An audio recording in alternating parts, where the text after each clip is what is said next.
ఎవరికైనా ఏదైనా శుభం కలిగితే ఆ శుభానికి కారణం ఎవరు అంటే శంకరుడే. నేను చెప్పట్లేదు ఈ మాట, శాస్త్రములు చెప్పాయి. శుభములన్నీ కుప్పలు తెప్పలుగా ఆయన పాదముల దగ్గర పడి ఉంటాయిట.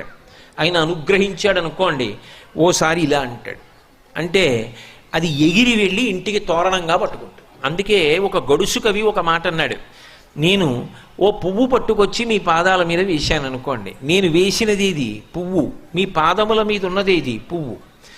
నేను ఒక పువ్వు పట్టుకెళ్ళి మల్లికార్జున లింగం మీద వేశాను అనుకోండి, పరమ ప్రేమతో వేశాను అనుకోండి, ఆ పువ్వు ఓ ఏడాది తర్వాత నా ఇంటి మనవడు.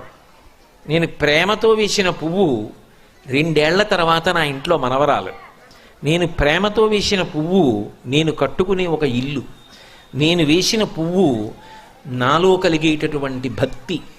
నేను వేసిన పువ్వు ఏ వయస్సులో నాకు రావాలో ఆ వయసులో